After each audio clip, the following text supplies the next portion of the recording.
I always wanted that you guys should know entrepreneurship from the horse's mouth, and means there cannot be a better opportunity than this. I'll tell this very quickly. Mr. Ankur Dubey started his career in HSBC as an investment banker, and subsequently he joined Oracle US. Henceforth, he started his career in venture funding. Initially at Manipal CDC, a healthcare focused VC, then Mitsui Corporation VC fund, etc. etc. Finally, presently, he is a senior vice president at Nirvana Venture Advisors. He's the vice president, and he has successfully funded several startups. Most important for us is that he's early stage funder, meaning he funds at the early stage of startup. So some of the very significant names to mention is PharmEasy, one of the largest brands in e-pharmacy space in India. Then ShipRocket, fastest growing logistic tech player in India. Proti, the largest home healthcare. Then Naptal is very well known name. That is the largest teleshopping company in India. Games to Win, one of the largest mobile gaming companies in India, just to name a few. Abhishek started his career right in the funding ecosystem. He's a BTech in electronics and telecommunication and an MBA. And ever since he started his career, he not only raised money, invested also. So he's associated with the entire value chain of investment, meaning how to raise money. He raised about $1 billion. That's what I see. In one shot, he raised 250 million, another shot 600 million. All those are names that I'm just not mentioning it. It will take a lot of time. We are already running late. So we are really fortunate. That's what I would like to mention. So if it is possible, give them a big hand with a big applause if possible. We are really thankful to them for spending time, finding time and spending with you guys. Thank you, Abhishek, and thank you. Welcome, Ankur and Abhishek. Floor is yours, please. Thank you, Mr. Manoj. I think that was a very good introduction, and too much. That's we both are floored. I think the feeling is likewise at Ankur's end as well. Ankur, how do we progress? So you want to Yeah. start, or So guys, I'll start? I think first of all, thanks a lot for inviting us. I think we are in spite of what the accolades that Professor like he showered upon us, we are also very privileged to interact with young guys with you, because all the great ideas come from people like you who are just coming out of college, or maybe are just in the third year or fourth year of the engineering. So we have great hopes from you that you guys will come forward, start great companies, and from that regard, I think we are very privileged to organize this session. So the structure that we have in our mind is that over a period. So in my personal case, I have been in the venture investing space for the past 10 years or so, 9 to 10 years now.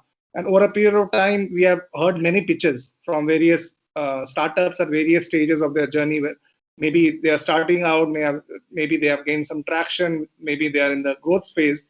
And throughout all our learnings, what we are trying to do here is that in this 1 hour long session, we will try to give you what are the best practices that generally people should adhere to when they are pitching to VCs, about the kind of story that they should build in the B plan, and how they should go about telling that story, because it's all about telling story in a succinct manner, wherein you are able to convince someone to put his or her hard-earned money, or in some cases from some funds capital, into your company. So that is just that is what we are targeting to do here. Maybe 1 hour is a short time frame to explain all of that. Maybe I'll request Professor to arrange for a boot camp of sorts, where I can we can delve into this a little bit more, and maybe get involved on a more personal level with you guys.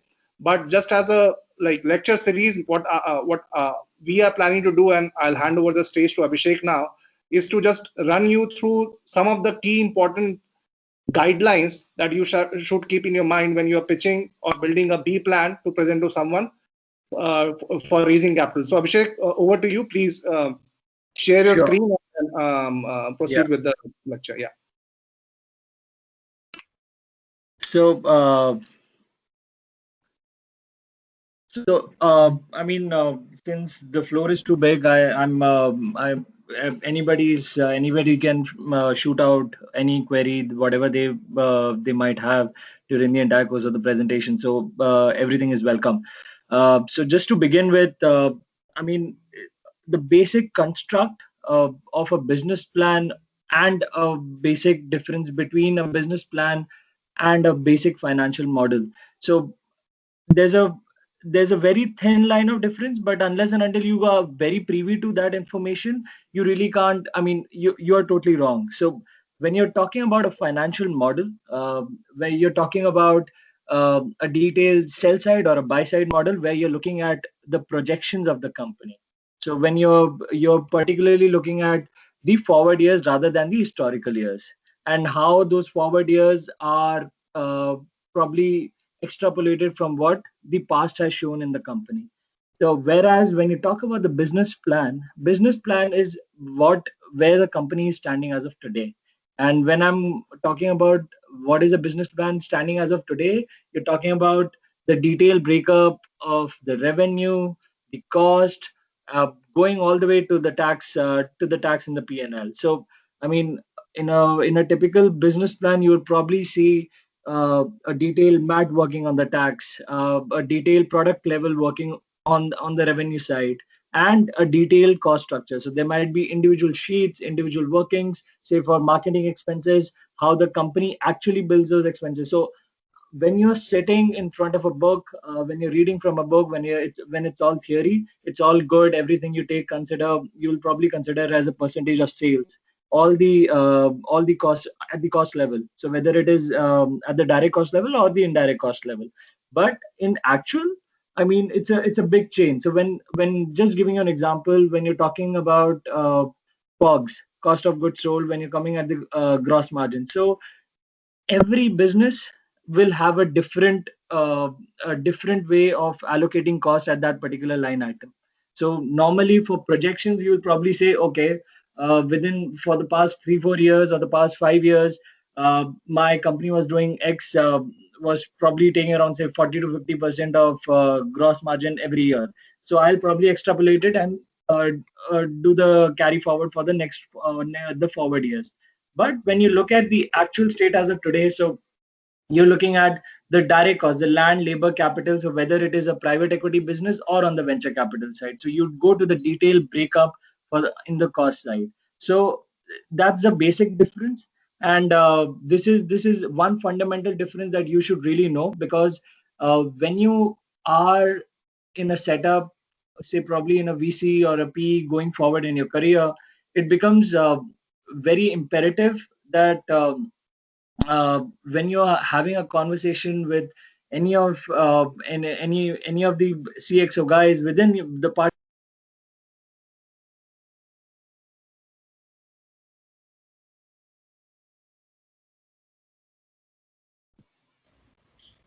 Abhishek, is it that you have been muted or something? Abhishek, you're muted.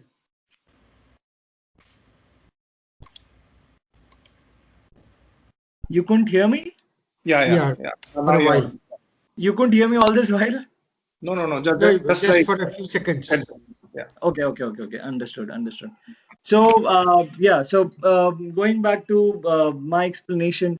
So when you are sitting with the founders, when you're sitting with the company, you have to understand they know their business inside out.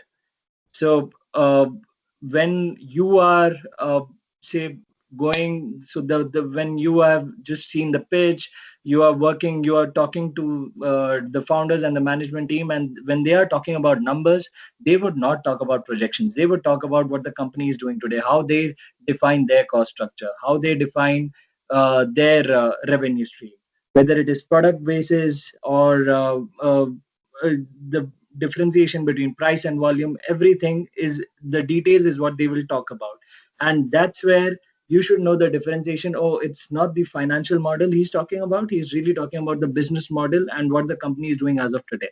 So that's anything you want to add on this, Ankur? Yeah, Abhishek, are you going to share your this thing? Yeah, it isn't shared. One So second. not fair. So any which way, I agree to what Abhishek just all the points that he made. A critical thing that many founders, when they pitch to me, and this is something that I have experienced many a times, is that they don't know the difference between what a B plan is and what a business model is, or financial model, B plan, and business model. So business model is separate and B plan financial model is separate. Financial model or B plan is where you give projections for the next 2 years, 3 years, 5 years using various assumptions. Yeah.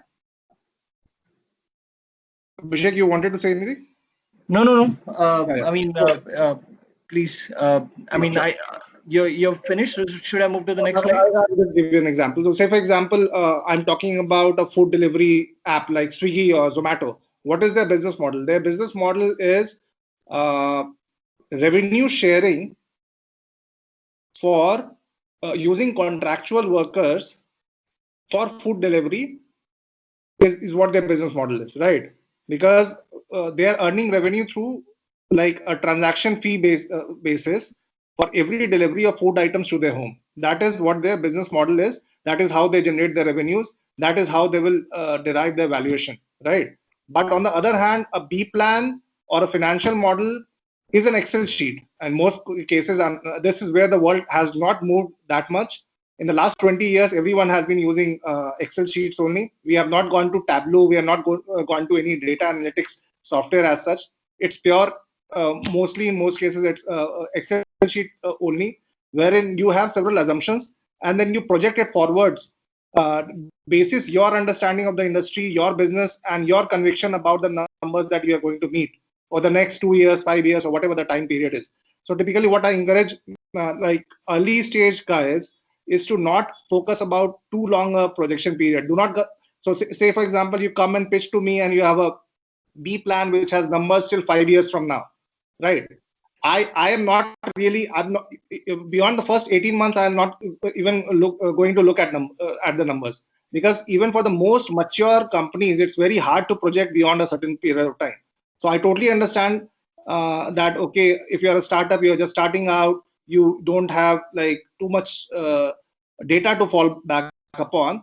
But what I at least want from you, that what you are going to do in the next 6 months, 12 months, 18 months, or maybe 24 months, you are clear on that front. Again, Abhishek, I'll just take 2 more minutes here.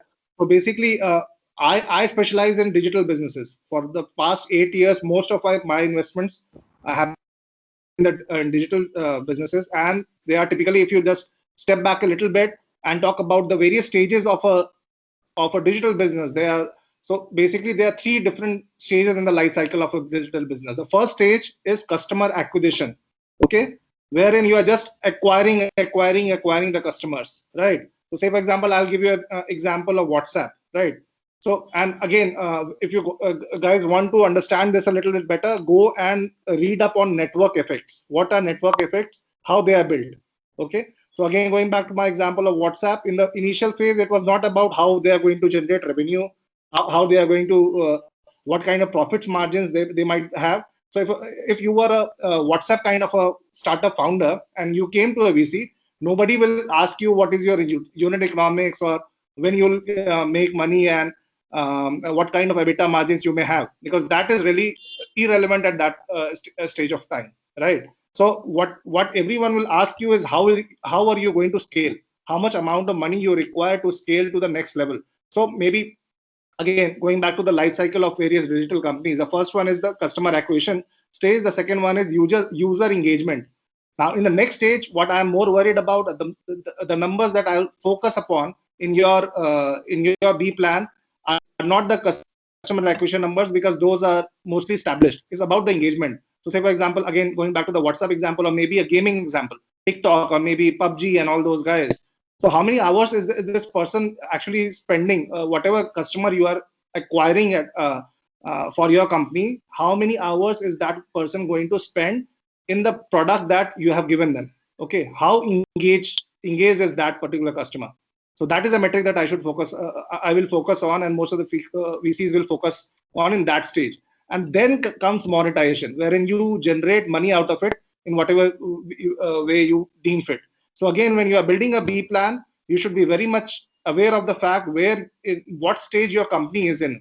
Is it in the acquisition phase? Is it in a engagement phase, or is it in the monetization phase? Because you can throw away any amount of numbers to us, and Excel is a tool where you can like any assumption that you can use, you can alter that a little bit here and there, and you can arrive at any number that you want.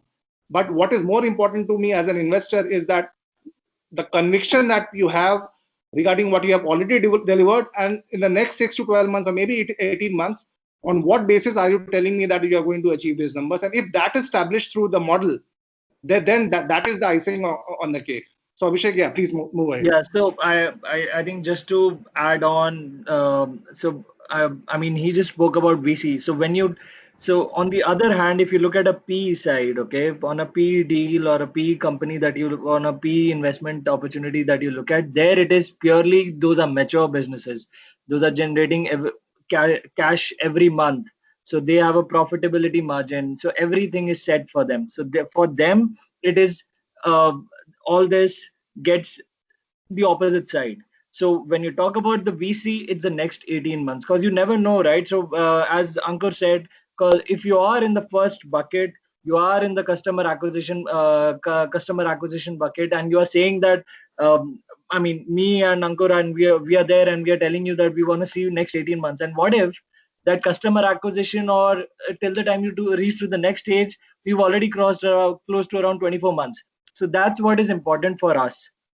So if whatever you're selling to us and it doesn't match and it doesn't work, so that's what is more important to us. So I mean, whatever numbers you put, it is all those nitty-gritty details. I mean, it is all in the air unless and until something real is happening there. So I want to know that so within 12 months you're going to be here, within 18 months you're going to be here. So there's going to be a product launch, there's going to be, so you're entering a new category. So that's what is more important. So it is very different from a late stage investing or a mature stage investing, similar to a private equity investing. So that needs to be really, I mean, the B plans should be more cognizant about these factors. So going forward, getting a little bit more drill down on the typical financial model that we generally make. So I would start by saying that, see, it's you have to be very cognizant how and what you are doing with regards to the business model as well as a financial model. So it has to be very, very, very clear. So when you talk about the financial model, when you're talking about projections, you need your assumptions to be crystal clear. And when we talk about a three statement financial model, there are three parts to it: the income statement, the balance sheet, and the cash flow statement.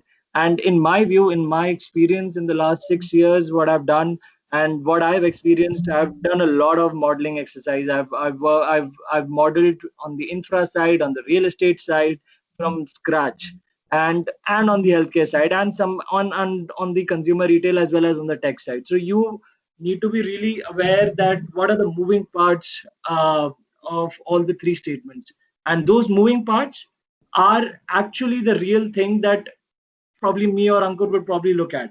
So when I'm talking about those things, what are you talking about? One is revenue, cost, and then you're coming to the investor. Obviously, you're seeking for money. So sources of funds is either equity or debt, and how that sources of funds are being utilized, and on what.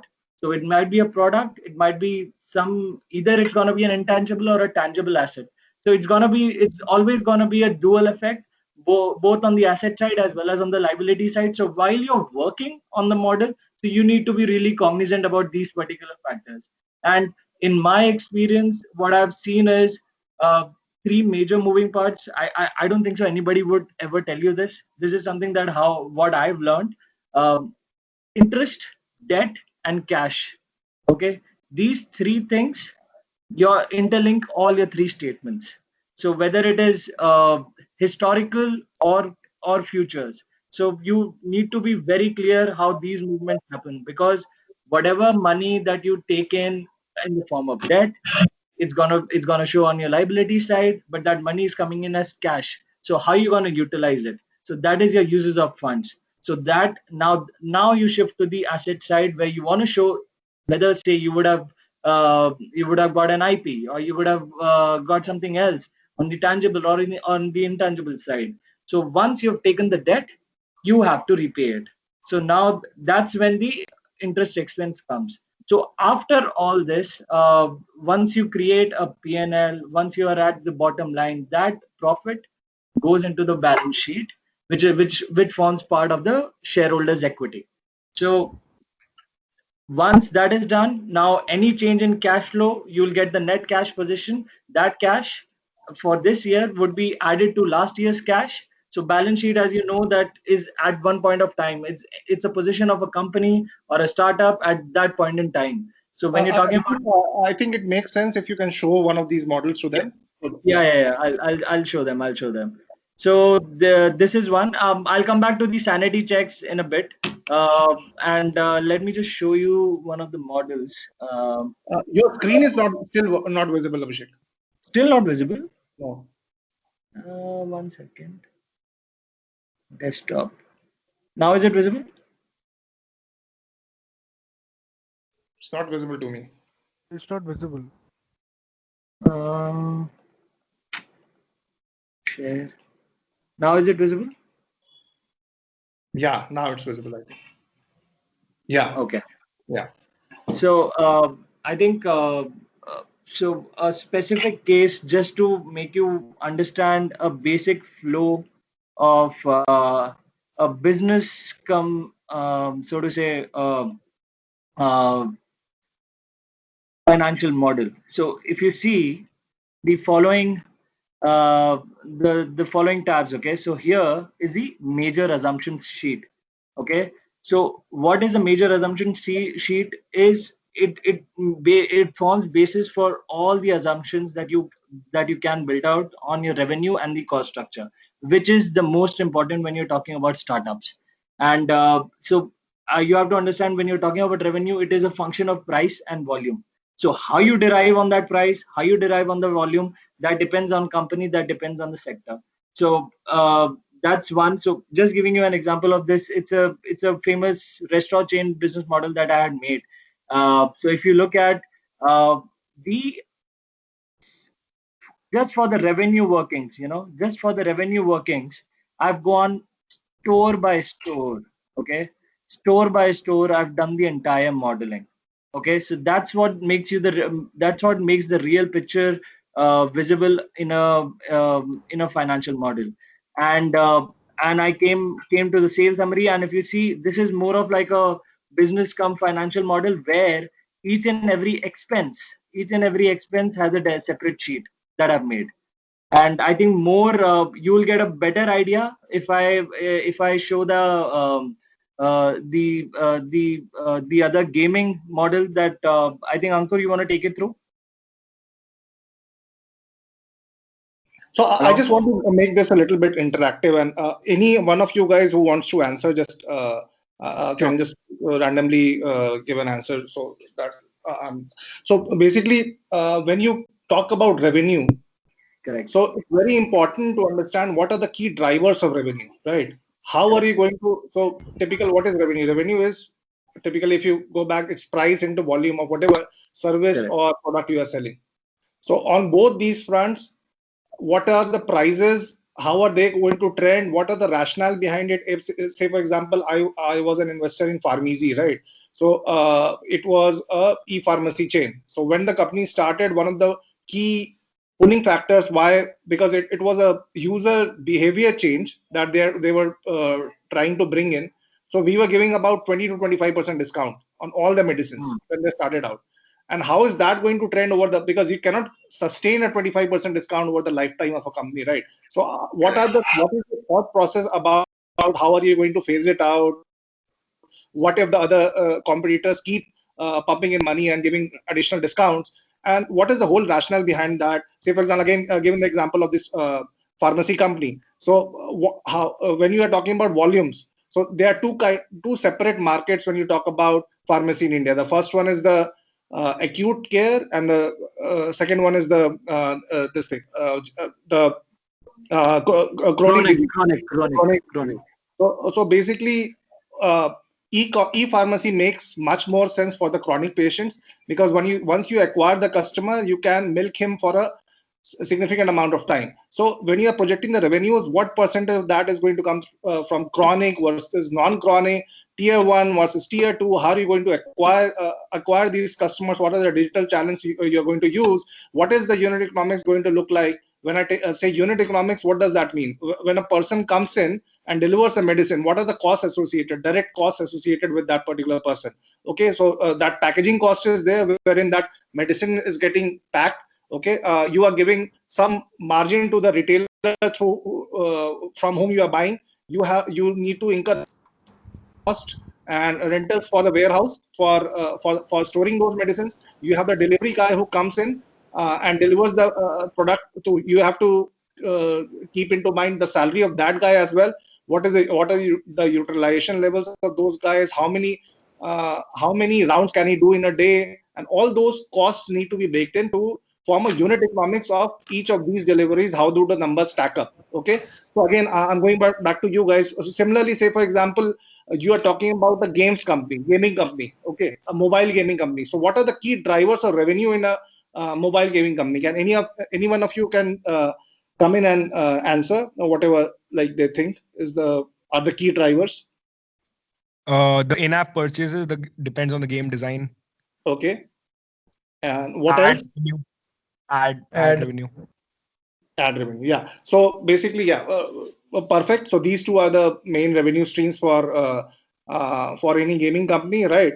Now, again, most of these companies, there's a so when you're talking about casual mobile gaming company, in many cases, what happens is that the in-app purchases are not that high, whereas the advertisement revenue is much higher in those cases. So what kind of targets, what kind of segments you are targeting? If, say, for example, you are doing so in one of our portfolio companies, there's a segment by the name of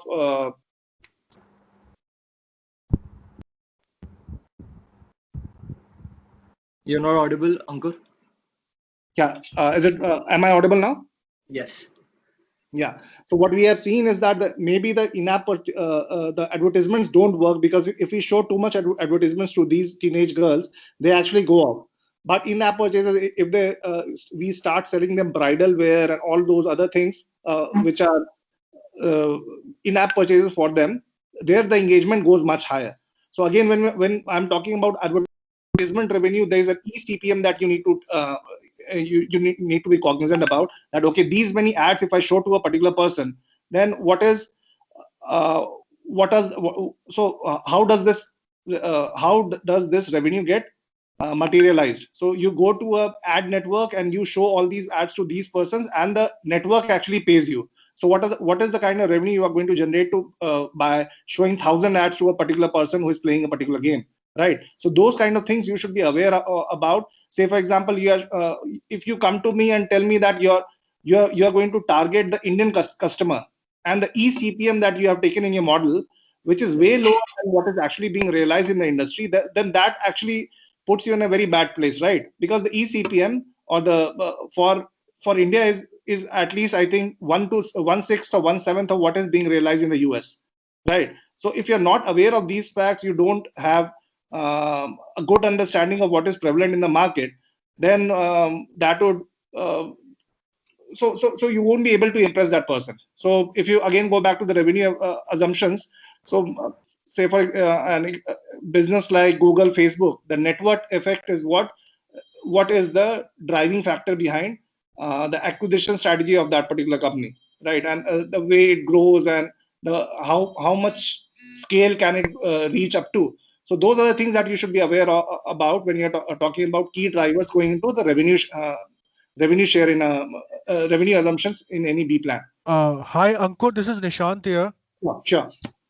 Ankur, just a query from my side. Will you be sharing these things with us post the session? Will we be sharing? Will you be sharing the presentation with us? Yeah, we'll be sharing the presentation. We won't be able to share the model because of okay, no issues. No issues. But just presentation. Sure. We will share the presentation. So that's standardized model possible, removing some of it, so we get a sense check as to how much effort will it go to build it.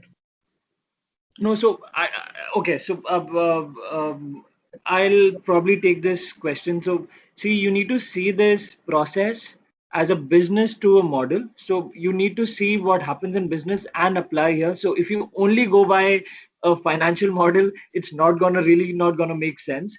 I mean, of course, we can probably trim down a model and see if we can share it or not. But we'll come back on that. But definitely, PPT definitely will be able to share. But again, having said that, please, when we are doing this presentation right now, please make it a point that it's a top-down approach where whatever you think is driving the revenue, after gauging the market, after seeing what the product is, what the pricing is, and what the cost is, and that's when you come down at the model. So that is very imperative. I mean, unless and until you understand these bits, I mean, getting to the Excel sheet, anyone can do it. So always be very cognizant about this particular matter.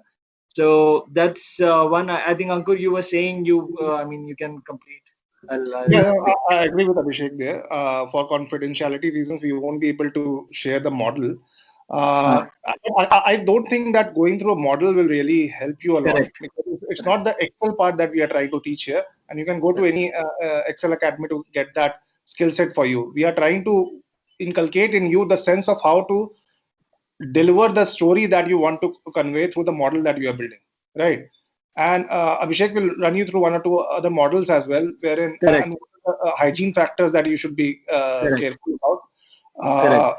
But what we can do and help you out a little bit more, maybe at a later stage, is that we can run a boot camp or something of that sort, wherein we pick up any market, Correct. we any startup, and then all of you can build that model together for 2.5 hours, 3 hours, and we can help you during that process of how to build go about building that particular thing. Does that make sense, guys? Yeah, that would be interesting. Yes, sir. And it does, yes.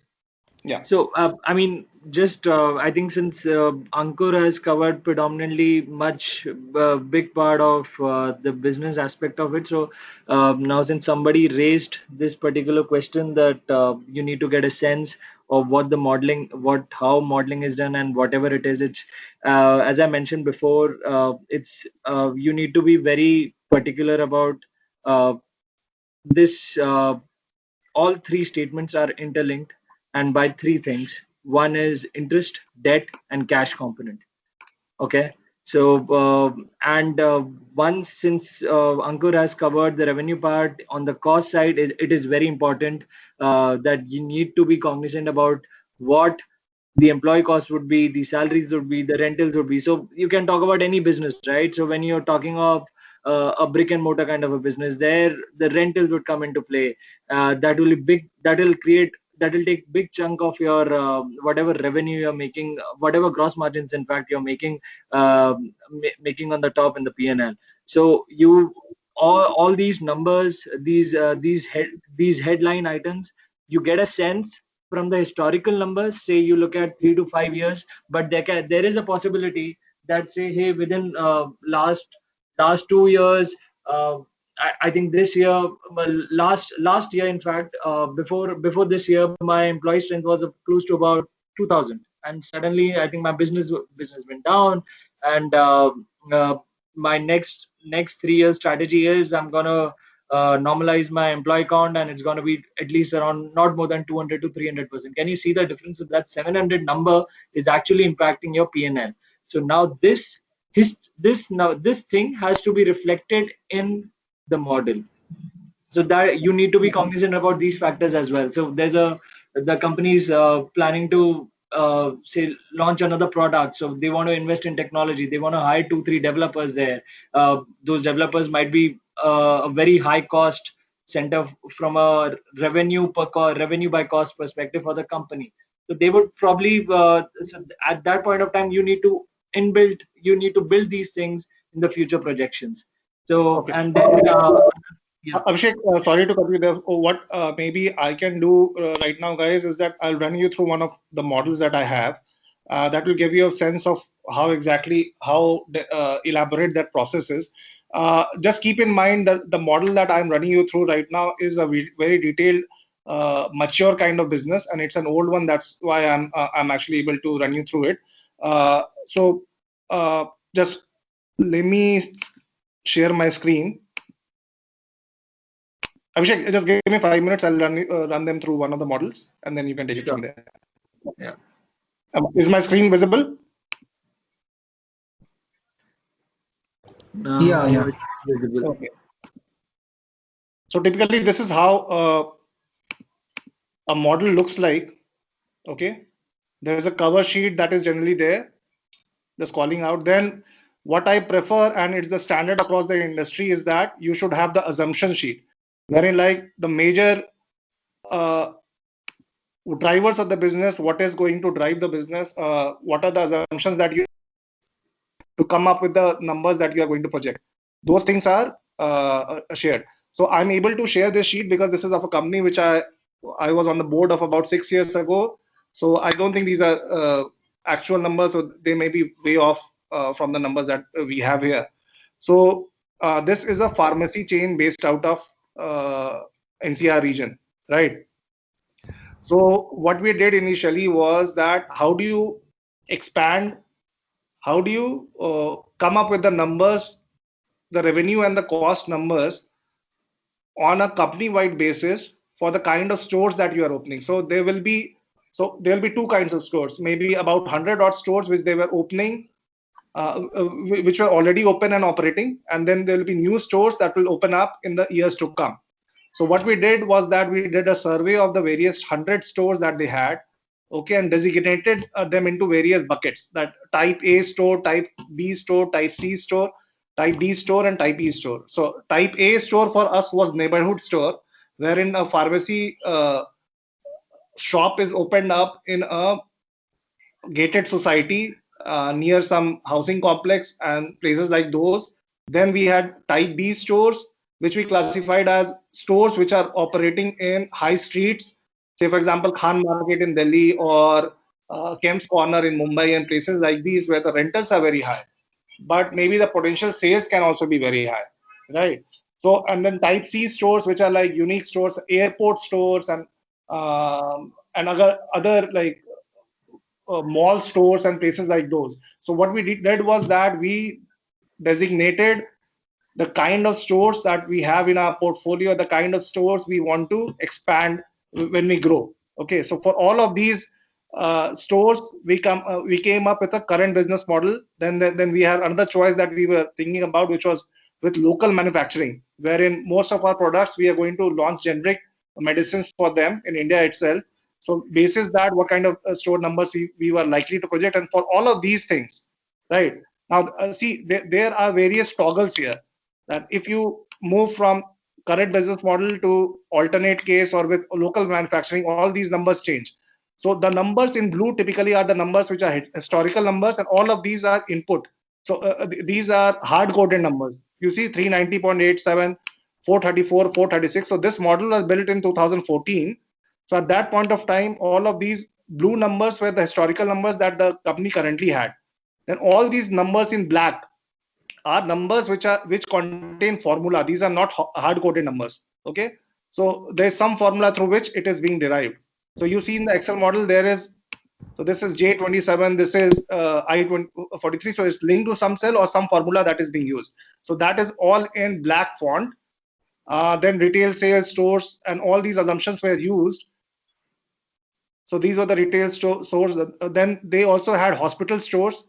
What are the assumptions going behind? So the hospital doing that well for us. So if you look at the number of stores, from 42 it went down to 38, then 22, then 16, and then we wanted to operate about 10, 11 stores and continue with that and not grow. The reason behind that was that the margins, the pharmacy margins that we were able to extract from these hospital stores was not able to like generate a significant amount of profit for us. So we did not want to scale in that area.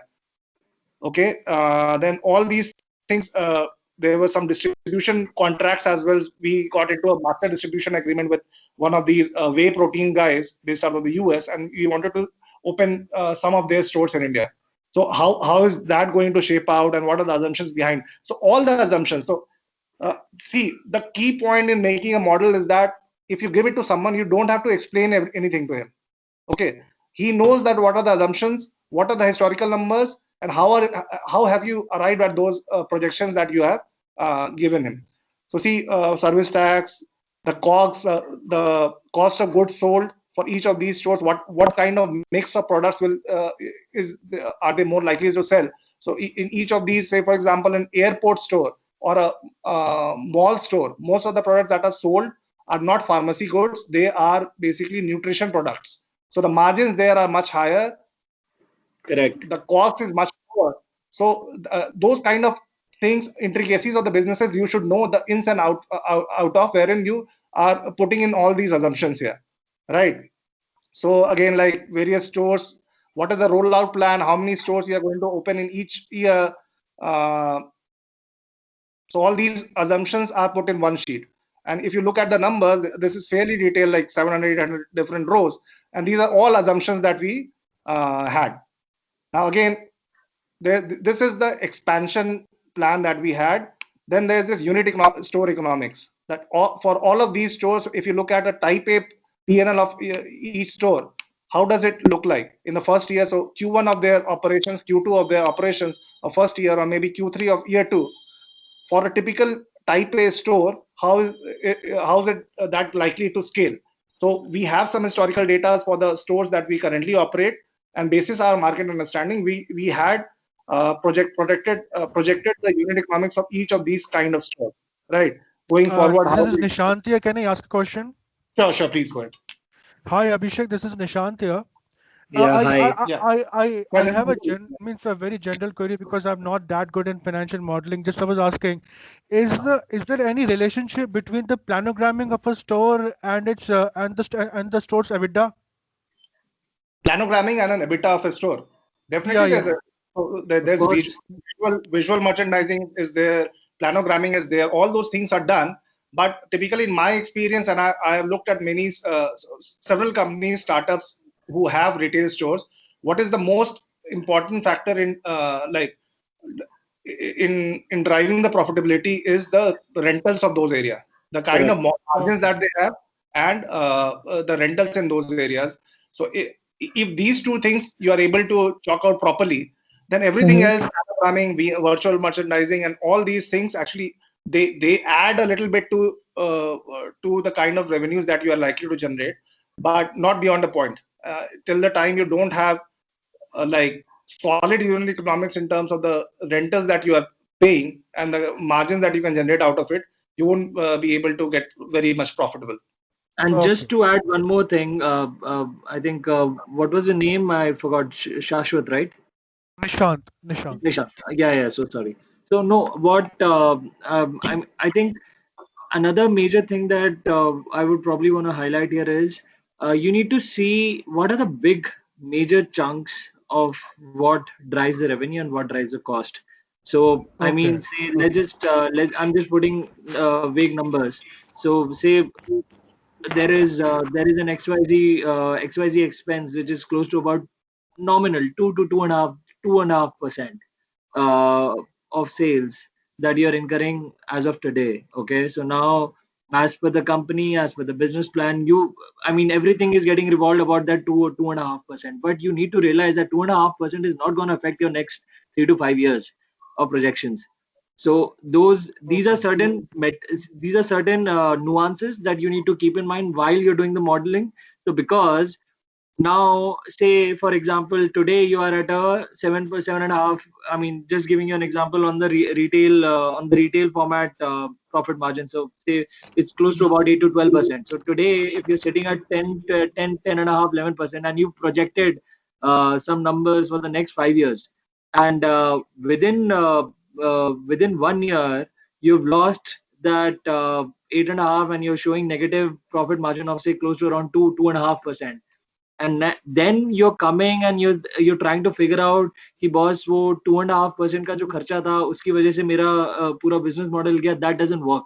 So you need to be. Did you get my point? What I'm trying to tell you? Yeah, definitely. Yeah. So that 2.5, that dip that came from the other 80 to 90% of the expense that hit the P&L. So while you're modeling, you need to be aware of these things and start paying attention towards those line items rather than those smaller line items where I think with that 2.5% won't really matter in the bigger scheme of things when you're projecting 5 years down in the future. So yeah, so and another thing that you need to be really careful about, say you're valuing an early stage startup today. So I mean, you the assumptions, whether it is regards to the growth rate or the cost assumptions, they need to be they can't be just in the air. I mean, of course, there will be some element of some element of a dreamy number there, but I mean, you need to be really cognizant that whether my company, whether my deliverables will deliver that revenue, say probably 18 or 24 months down the line. And if it's a growth stage company, if it's a growth stage startup, already 3 or 4 years into the business, they're already generating revenue. So you need to be aware that last year, if they're clocking 20 crores in profitability, and suddenly next year, while projecting you're showing 100 crores, you can't really do that. I mean, there would be one-off cases, but again, there's an element of the business, the market, as well as what your company's position is or has been in the past 2-3 years. So it's a mix of all these 3-4 factors what makes your future projections. So that's my take on this. Ankur? Thanks, Ankur. Yeah, I agree. So Thanks, all Ankur. valid points. So what I'll do quickly is that I'll just run you through another model, which is more of a digital business, right? Correct. So again, like guys, I prefer to have a assumption sheet, which is like a separate assumption sheet, wherein all the numbers which are hard coded should be in blue, so that anyone going through the model is able to decipher that. Now this is an edtech business that of ours, and this is a like so all the numbers that we are taken are assumptions are in blue, and basis that how this model works is that basis this assumption you build the revenue workings, wherein you are using all this assumption in the last sheet to arrive at the drivers of the business, and through those drivers you are coming at the revenue figures that you are projecting. Similarly, you do it for cost workings. Sales and marketing may be a separate slide wherein you are talking that, okay, especially when it comes to digital businesses, what is the CAC that you are expecting? Say, for example, a Baiju. I'm talking about EdTech now. So in EdTech, what happens is that the marketing cost is not that high. The sales cost is typically very high. So what I mean by that is that the amount of money that these guys pay to Google and Facebook is maybe to acquire a customer about 3,500 rupees to 4,000 rupees. But when it comes to the amount of money that they spend on the sales team, and when you apportion those costs to the customer acquisition cost, that is as high as maybe 12,000 to 13,000 rupees. So if you are looking at the life cycle of a customer, say for example you are looking at Byju's. Byju's is selling a product which is worth say 50,000 rupees, and that engagement is there for another 3 to 4 years. So and the amount of money you are looking to spend, you spend in acquiring that customer, whether it be on the marketing channel or on the sales channel. If you are spending, say for example, 12,000, 13,000, maybe 15,000 rupees to acquire that customer, if you don't have that gross margin, then your business will never be able to generate positive cash flows in the long term. You are getting the point. So those kind of things, when you are projecting on the cost side, on the revenue side, what is the LTV value, the lifetime value of a customer, typically when it comes to a digital business, how you are going to project that, those kind of things should be captured in the model. This is all these items I'm just telling from experience. This is not necessarily in this particular Excel that I'm showing you.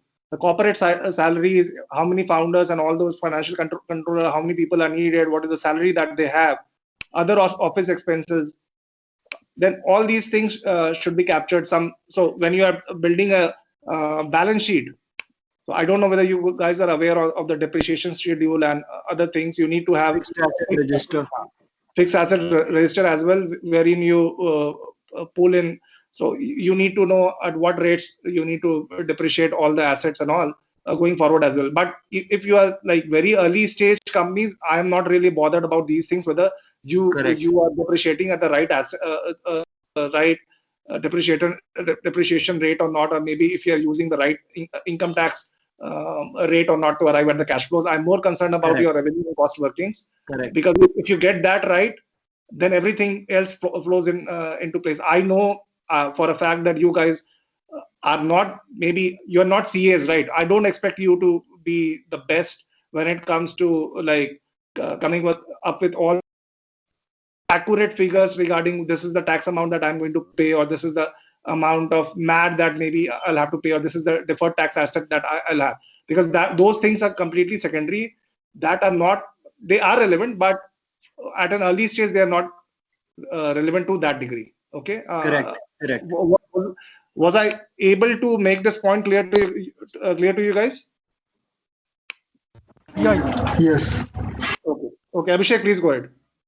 Yeah, so as I think Ankur did mention that basic sanity checks that you got to do in the model is, I think I'll share the screen 1 second.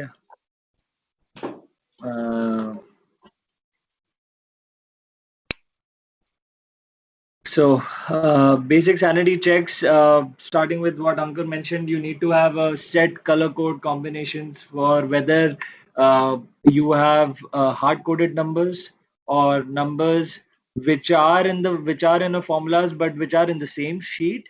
And then there's a third bucket where that particular cell is referring to another cell in another sheet. So typically in that order, it's blue, green, and black.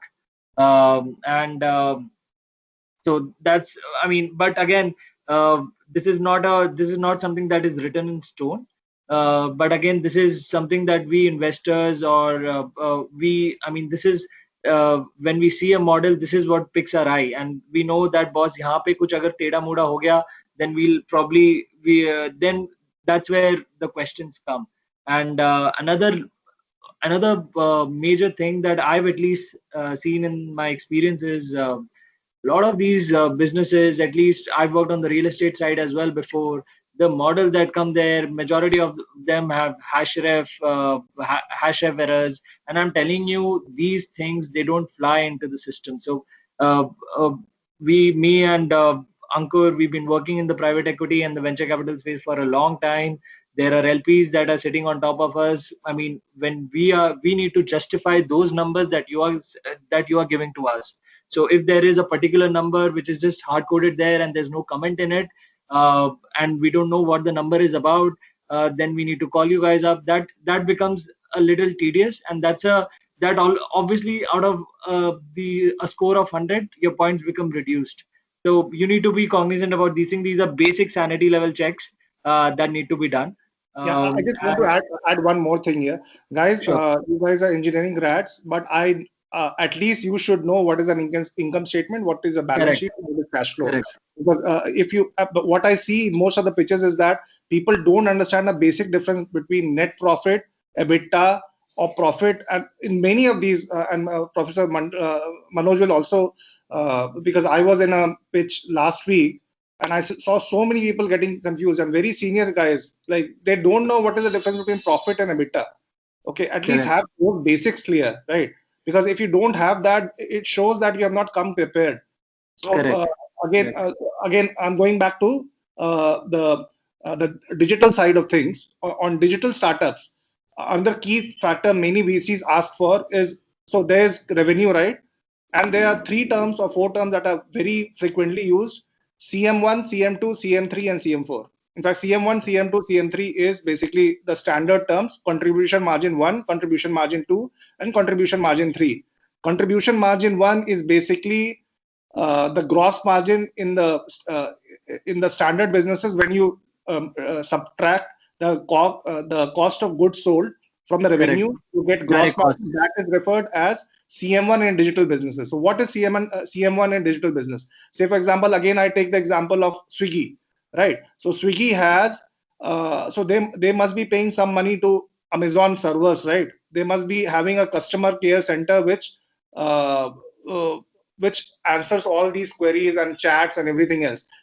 They must be paying some money to the payment gateway for 1% or 2% to PayPal or any other bill desk or any other payment gateway that they might be using. So the cost which you can directly associate with that particular rendering that digital service is called the COGS, or if you subtract that, you get CM1, right? Then CM2 is basically all the other unit level costs associated with that transaction. Okay. Variable costs. Variable costs. Variable cost with that transaction. Say, for example, the packaging cost, warehousing cost, the delivery cost, and all these things come from at the CM2 level. Then there's this, if you subtract the customer acquisition cost from that, the marketing cost, then you get CM3. So CM3 is all the marketing, after all the subtracting all the marketing cost and customer acquisition cost and sales cost, you get the CM3 level number. And then there is a CM4, which is basically the EBITDA of the company, where you subtract all the overheads as well. So founder salary, CEO salary, tech team salary, engineering team salary, and everything, all of that, when you subtract from CM3, you get CM4. So to sum it up, go ahead and read up on all these contribution margins as well. What is CM1, CM2, CM3, CM4? And when you are talking to a VC, you should be very clear on where those your numbers are. Okay. Yeah. So, just to give you, I mean, a basic layman terms definition, contribution margin, what Ankur mentioned. I mean, how you probably can look at it is, after reducing that expense, the whatever money is left is gonna get contributed to expense the remaining items. So that's why that's what the background is. So that's why CM1, CM2, CM3, CM4, and CM4 is definitely called EBITDA. EBITDA, after that there's only direct tax and stuff like that. So EBITDA, till EBITDA, you need to be really cognizant about. And one another thing. So I think in between I raised the point that there's a difference between fixed and variable costs. So and you need to be aware about what variable costs are there. So for every unit you're selling, there's a variable cost attached to it. But and for every bulk thing, or the fixed cost is a one-time thing. So there's a difference, and every business has these two bifurcation of costs. And of course, I mean, the one-time fixed cost might be too high, but the variable cost is something that's going to recur every year, every quarter, every month. Am I right? I think, Ankur? Yeah. That's perfect. Sure. Right, yeah. So that's what it is. And I did clearly mention before as well, you need to be really aware about these sources and uses of funds. Investors are more bothered about where the money is getting utilized and in how much time span. Because at the end of the day, we are looking our returns, and returns are impacted only by two things. One, the money that you're generating, and in how much time that you're generating. So in 10 years you're giving 2 times, vis-a-vis 2 years you're giving 2 times. Obviously the time value of money is a big factor there. So all your projections for the future 3 to 5 years, they need to build this, because you just can't say that, oh, my revenue is coming, I might recognize my revenue in the 7th or the 8th year, अगले 5 साल तक मेरा कुछ हो ही नहीं रहा है, सिर्फ खर्चा ही हो रहा है. So no investor is gonna entertain. So even at the initial level pitch also. So that's what it is. I think these are 2 bits from my end. Ankur? No, I think I'm done from my side as well. What I'll do, guys, is that this pharmacy retail chain model that we have, I'll send it across to Professor, and he can maybe share that with you. Beyond that, I won't be able to share any digital models that we discussed today because of confidentiality reasons. But I'll be more than happy if you can reach out individually to me, or maybe in a separate session, we can have a boot camp wherein we can just run you through by giving an example of how basically you should think about building a model. Questions?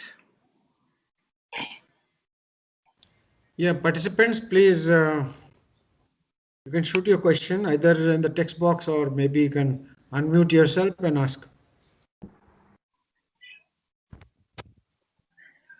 Yeah, one last bit that many founders ask me is that should your B plan be prepared in such a way so that you can justify that you are asking the valuation that you are asking for. So don't get into that trap, because that is like because it doesn't help.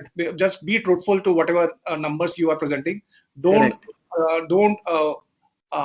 like build your model in such a way wherein someone tells you, one of your friends tell you that, okay, if I do a DCF on this, we arrive on the value that you are looking for. So let's submit this projection. So that should not be the case. Just be truthful in whatever numbers you are presenting. And I think the basic thing while doing a model, as Ankur clearly mentioned, that I think a lot of the engineer grads, or some of them at least, they don't really know basics of income statement, cash flow, and balance sheet. It's a basic understanding. You need to buy something, you need to sell something. So you need to buy. That buy will hit. Uh, that you will buy with some money that you will take from the investors or as debt. So that'll hit your liability, and you're buying something which will create an asset. So that will create assets on a book, and of course when you're creating an asset, that will generate a revenue. So this is the basic thesis that you got to follow while creating all the three statements. And unless and until you understand how these three statements are linked, I think uh, things will be very difficult, because all three, I mean, whatever cash that you're generating in the cash flow statement, it directly comes to the balance sheet. So yeah, so that's about it. I'm done. Hi, this is Bamacharan here. I have one basic question here. Let's say, considering current situation, like one of the retailer, they are going to do the remodel, and that remodel point of view, how they are going to calculate like gross margin percentage return over next year, considering like for COVID impact and the remodel impact. So what are all factors we should consider? And maybe very next year, if they're thinking about like 4% sales slip, should we consider during FY 2023 and 24, should we consider the same percentage of lift, or the lift should be reduced over the year? I would probably, it's a, I mean, Ankur, I would want to answer that. So Sure. I faced this issue many times. So I worked on Yeah, retail pharmacy chains. I mean, I've faced a lot. So what yeah, I am also my facing the same problem because I am currently working for one particular customer. I'm a working professional, so I'm doing some sort of financial modeling for the customer Correct. remodeling stuff in digitization. So that is one question from US point of view, US retailer. So this Correct. is over So like, I would probably, at a simplistic level, I would cascade the entire dip over the next 2 to 3 years. Okay, if there is a dip, and whereas a major dip would probably come next year. But as I think it's mentioned in this slide as well, your projections should be conservative. Okay, I've done this a lot when I was on the sell side, when I was doing investment banking. Oh, there it was all hunky dory. आपको 50 दिख रहा है, आप 150 दिखाओ. So that's how that was. But you can't do that when you're doing actual business or when you're buying into the business. So to answer your question, I would probably cascade those expenses over the next 2 to 3 years. It depends how big is the expense. If it's a one-off very big expense, I would probably cascade it over the next 2 to 3 years. If it's a smaller expense relative to the bigger expense, then I would probably make that expense only hit the next year. okay. Yeah. So my And the point there, sales, I'll just add to that. So basically, when you're doing a remodeling, I'm assuming that you are doing some sort of capex, right? So in the PNL, where Yeah. does the capex hit? It doesn't hit before EBITDA, right?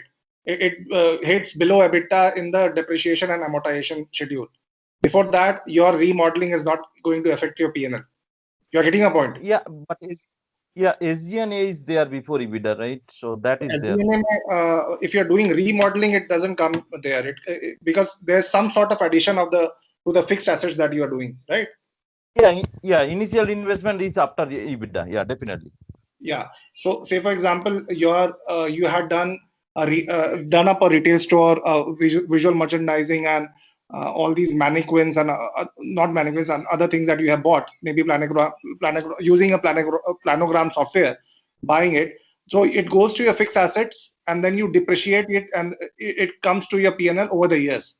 So as an investor, I'm not bothered about that, because your fundamental business does not change. It's the same business. Retail, say for example, if it's a pharmacy retail business, it's a 28% gross margin 1 year before this and 28% gross margin 1 year after. this. The remodeling, planogram, this and that does not affect your unit economics of a particular transaction. So again, when you are saying that 4% whatever sales growth in the next 2 to 3 years, or whatever that number is, you need to have a rationale behind it. Okay, so say for example, you are growing by 4%, and then next year you are growing by 15 or 20%.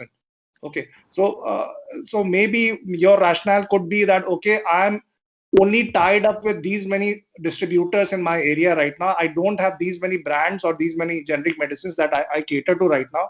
I have demand for them, but that demand is latent.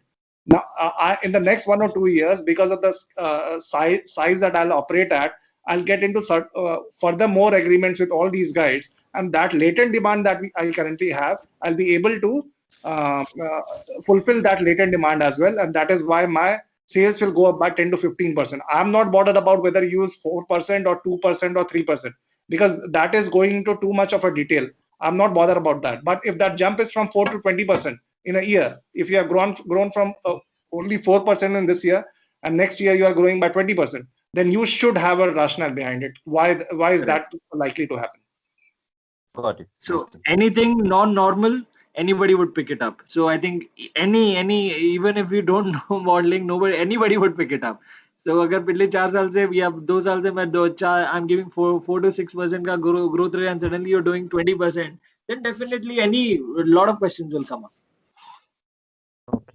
Yeah, thanks for clarification. Hi, am I audible? I have a question. Sure. My name is Kushagra, and I would like to ask you guys one thing about, let's say that if there's a startup which is at their early stages and they just have an idea which is a new market and they have a new business model. Let's say, for example, it could be the starting of Airbnb with them, or it could be Lyft, like ride hailing. So these have a new market. So when in the stage can they come up with a proper B plan with proper assumptions? Because this is something which is not tried out. So do they like try it out first and get data and then make a B plan, or it's all about like predictions? If it's a digital business, I would not worry about what is the model at that stage. I'd be more worried about the pain point that they are solving. And again, as I pointed out, there are 3 stages of a digital business: acquisition, engagement, and then monetization. Okay, so if you are able to answer my questions regarding how fast will you scale and what particular problem you are able to solve, that I will not really be bothered about what kind of margins you will generate. Because as I told you earlier, we evaluate deals basis the stage that they are at. It doesn't make sense if someone is going to come and pitch at the next Airbnb to me, and at the first instance, I go and ask him, what kind of EBITDA margins do you think that you are likely to generate? Because nobody is like a star. Nobody can look into the crystal ball, right? Nobody can predict the future. We also understand that, and just to like give you a sense that most of the VCs are pretty smart people, so nobody is going to grill you on that. It's if you are the stage that you are at, it's mostly about how well you are able to manage that, and what is the problem that you are solving, and what is the pain point, and how fast can you actually scale. Does that answer your question? Yeah. Yeah, it does answer my question. Thank you so much.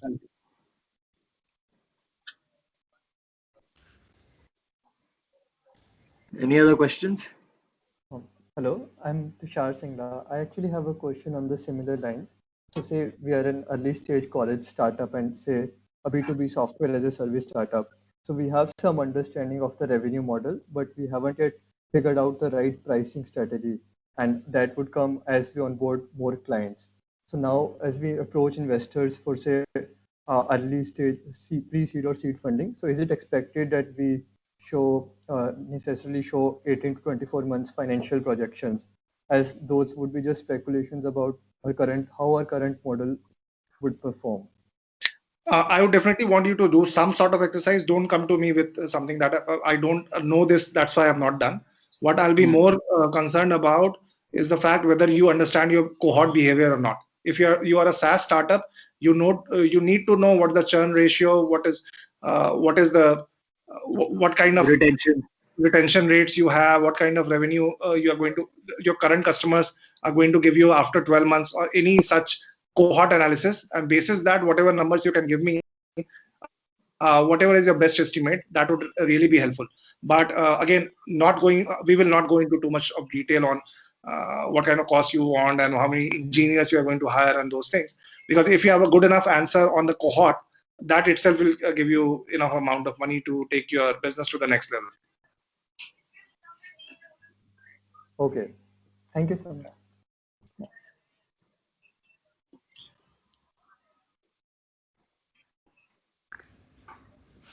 Any other question? Hi, this is Parth. I want to ask how important is the credibility of the team for a venture capital? Like, do you really look into how credentialed the team is, or do you look into the credentials, what they worked for, and who they worked for?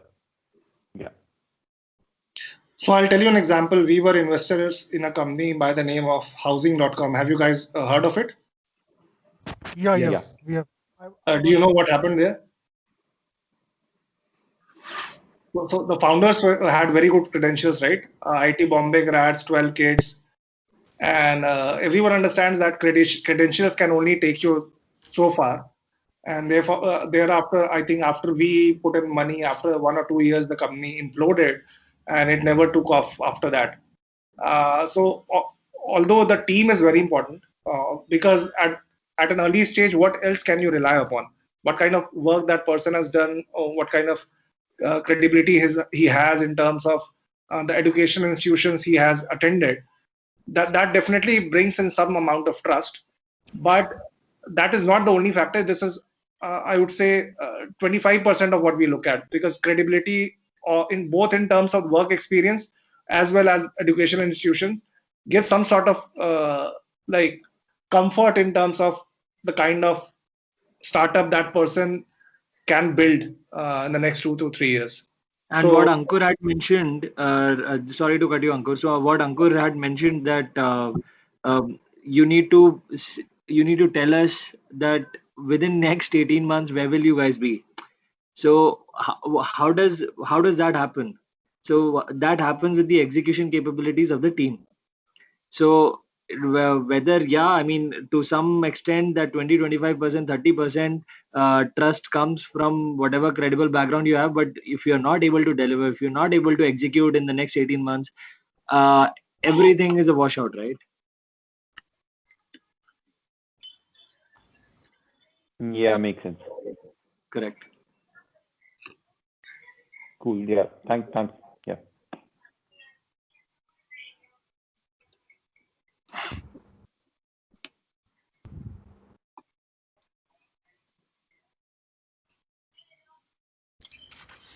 Okay, so I think there's no other question. If there's no other question, then I'd like to extend my sincere thanks to Ankur and Abhishek. It has been a wonderful session, and all participants got so much insight. It's going to be highly valuable in their lifetime. We are very fortunate to have you here, and thanks from the bottom of my heart for really spending quality time with us at a time when during the weekend, when you are supposed to spend the time with the family. So thank you so much, and we look forward to connecting with you again. As you said, there may be some kind of a workshop or something. Yeah. So that will be wonderful. Yeah. Correct. So I think that works well. Yeah. Again, guys, one thing that I want to mention, I engage with many many institutes all across India, and most of the time, 95% of the time, I either interact with ESL or kids, students who are already studying in college and they want to engage with some VCs to improve their knowledge of the field. Very rarely have I interacted with people in academia. So it's a pleasure knowing you, Professor, because like you are one of the few jewels of this. I would say that I have come across, because in my view, there's always some like chasm between the academia and the industry, and it feels so great to actually meet someone who is teaching in a well-established college to be open and inviting us to deliver a lecture. So hats off to you as well, sir. Thank you for the kind words. Yeah, it is always my endeavor to give the students something from the horse's mouth. So normally I invite some entrepreneurs, like some successful entrepreneurs, but then they bring in their own context, their own perspective, and that is related to a particular industry. But VC has experience all across the value chain, all across the industry, means different industry domains. That so I thought that this makes better sense to have guys like you who have knowledge from all across the industry, and it has been really wonderful. So I look forward Really to. appreciate the warm welcome, sir. I think it was a very fruitful interaction Yes. with everyone around. I think I've been speaking to Ankur for the past 2 days and kind of a little excited about the session. I hope we could give some basic knowledge to the wider room, so that I mean, they are better tomorrow. So in whatever they do. So yeah, these are certain things that we also learned on the job. At least me for sure, because when I was in college, when I did all the modeling, I was very excited. Oh, we see private equity, investment banking. It's a total north and south pole game when you come into the real world, when you work on the industry side. So it's really important to get this perspective. Yeah. Yes. And I can also see the interest of the One students. parting thought. Just send across a LinkedIn invite, all of you guys. I'll be glad to accept. And please, I expect at least one unicorn out of you guys in the next 5 to 10 years. So go ahead and start a big business and come to me with your plan. I want to meet one of you. I'm sure that one of you is going to make big. So all the best. Yeah. That's really wonderful. That's really wonderful. And I am also hopeful that at least some participants will be eventually getting your assistance, getting your help of getting funded. Yeah. Nowadays, guys are definitely coming up with, means they're not really looking for jobs, and many of them are looking to create their own ventures. So your connectivity matters, and in startup, networking is the best part. As I have been always insisting to the students that you cannot really make a cold call to an investor, and that will never be accepted. Whereas some familiarity with somebody may actually make a shortcut, and you become successful to raise money. Absolutely. I mean, it's I think relationship building, networking, it is the key thing. If you're working in a country where the population itself is 130 odd crores, yeah, that factor, networking, relationship building is really important. So this is a great opportunity that they get to know at least some key persons from the right domain. Yeah, sure. Yeah. So thank you very much, and thank you, students and other participants, for making this event a success. And I'm really sorry for the initial technical glitch, but nevertheless, all is well that ends well, and it ended really highly excitingly well. Thank you, and good night to everybody. Thank you, guys. Good night, guys. Good night, sir. Thanks, Ankur. Thanks, Abhishek. Thank you, sir. Thank you. Thank you.